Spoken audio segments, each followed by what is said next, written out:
Oi, pessoal, eu sou a Marta Rembe, eu sou médica neuropediatra. Hoje em dia, o meu consultório é voltado mais para questões comportamentais, então eu atendo muita criança neurodivergente, adultos neurodivergentes também. Então venho aqui hoje para falar um pouquinho sobre o que é isso, né? Que a gente cada vez mais ouve falar e muitas vezes não sabe o que significa, né? O que é ser neurodivergente, o que é ser neuroatípico. E é bom que se fale cada vez mais disso, porque a gente conscientiza as pessoas das diferenças que existem nos tipos de desenvolvimento. Então, se a gente for considerar o desenvolvimento de uma criança, né, e aí a gente pega ali desde o nascimento até a idade adulta, eu faço uma analogia com uma árvore, assim, né? A árvore ela tem o tronco, né? E o tronco é onde os neurotípicos estão. Todas as etapas do desenvolvimento, elas são mais ou menos esperadas, né? Com tantos anos tu tem que estar caminhando, com tantos anos tu tem que estar falando, com tantos anos tu tem que estar sabendo pular num pé só, com tantos anos tu tem que estar sabendo desenhar um quadrado, escrever, etc. Então, existe uma linha, que é o tronco dessa árvore, que é uma linha do típico, do esperado. E existem pessoas que elas fogem um pouco dessa linha, tá? Mas elas seguem crescendo. São os galhos da árvore. Se a gente considerar uma árvore tem o tronco, tá? A maioria das pessoas estão naquele tronco lá, mas daqui a pouco tem um galho aqui, tem um galho ali. Aquele galho ele também tem folhas, aquele galho ele também está indo em direção à luz, aquele galho também está crescendo, né? Mas ele está crescendo de uma forma um pouco diferente. Quem são essas pessoas que desviam, seguem crescendo do jeito delas? São as pessoas neuroatípicas ou neurodivergentes, tá? Essas pessoas, elas são especialmente os autistas, tá? Ah, mas o que é autismo? Porque a gente ouve falar em autismo, a gente não sabe muito bem o que é autismo. E autistas são pessoas que se comunicam de uma forma diferente, que socializam de uma forma diferente e que tem alguns padrões de comportamentos repetitivos, tá? Eu não vou entrar em detalhes de autismo, mas isso é um autista, tá? Quem mais é neurodivergente além do autista? As pessoas com transtorno de déficit de atenção, hiperatividade e impulsividade. Quem são essas pessoas?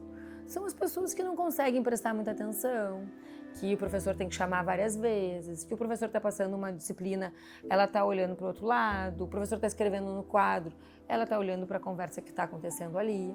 Os hiperativos são aqueles que não conseguem parar, que estão sempre se mexendo, que estão sempre levantando, que precisam ir várias vezes no banheiro, que conversam, que são muito motores, né? Os impulsivos são aqueles que não conseguem pensar antes de agir, que acabam automaticamente fazendo coisas, respondem na hora, ou empurram, ou atiram, né? Então, esse perfil de crianças é o perfil de crianças neuroatípica, que tem transtorno de déficit de atenção, hiperatividade e impulsividade. O terceiro grupo de neuroatípicos, né, são as pessoas com transtorno de aprendizagem, tá? E aí esse é um transtorno amplo, que nada tem a ver com inteligência, vejam bem, tá? Todas essas pessoas que eu tô falando para vocês, todos os neurodivergentes, eles podem ter, e a maioria deles tem a inteligência preservada. A inteligência das pessoas dos galhos é tanta quanto a inteligência das pessoas do tronco da árvore.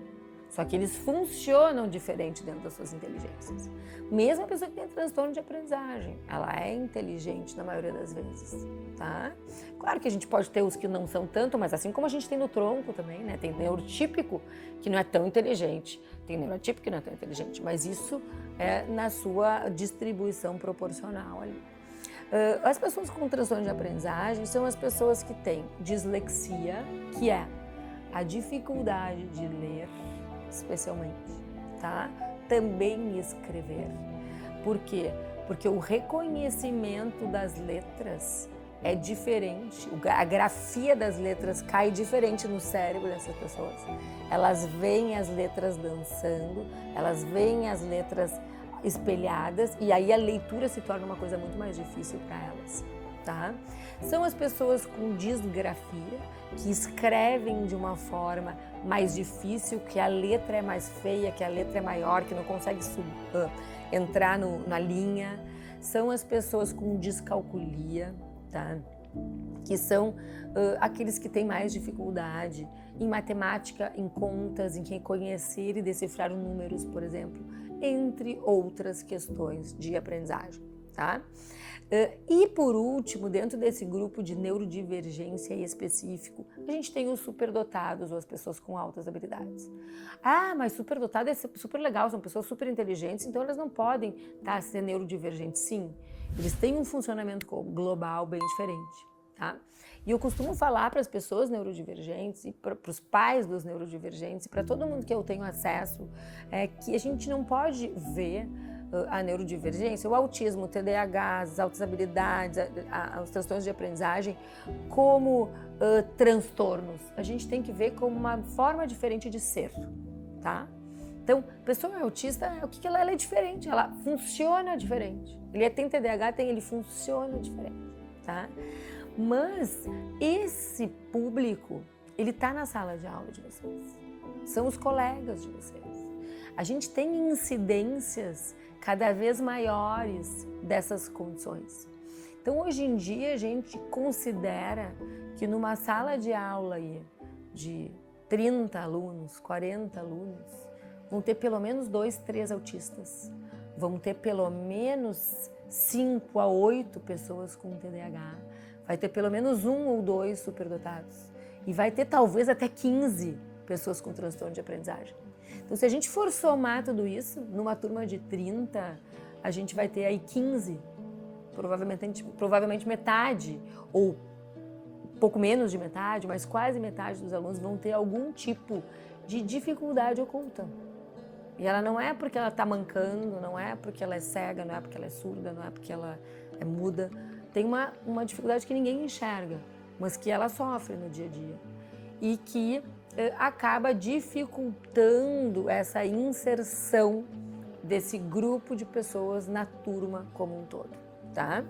E aí, para chegar no ponto principal dessa nossa conversa, que é explicar o porquê que a gente está falando de neurodiversidade aqui, primeiro é porque vocês têm muitos colegas neurodiversos, isso se vocês não são. Às vezes a gente fica sabendo mais adiante na vida. Então, cada vez mais eu faço diagnósticos de autismo, de TDAH, de transtorno de aprendizagem em adultos, em adolescentes, em pessoas inclusive que já saíram da escola. Então talvez vocês tenham isso e nem saibam. Então a gente tem que olhar para dentro e procurar essas condições. E por que esse alerta? Porque são essas pessoas que sofrem bullying, tá?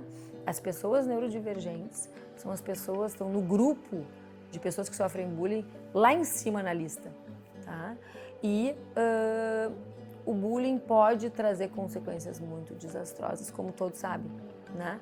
Então, esses neurodivergentes que estão em grande número numa sala de aula são pessoas que estão sofrendo, porque fazem piadinha, porque fazem brincadeirinha, que são sempre alvo das pequenas ofensas que a gente considera pequenas, mas para quem está sofrendo, às vezes são muito grandes. E o bullying, a gente sabe, pode ter consequências desastrosas, como crimes contra si mesmo e crime contra outros. Então esse é um alerta que tem que ficar. E vocês mais populares, pessoas com mais voz ativa dentro da sala de aula, vocês têm um papel de conscientizar os colegas disso aí, tá? De conscientizar os colegas do quanto a gente pode ajudar simplesmente em não ofender. Ninguém está pedindo grandes atitudes, simplesmente não ofender e deixar essas pessoas conseguirem trabalhar tranquilamente numa sala de aula, tá bom? Queria passar essa mensagem e espero que vocês consigam absorver e passar isso adiante.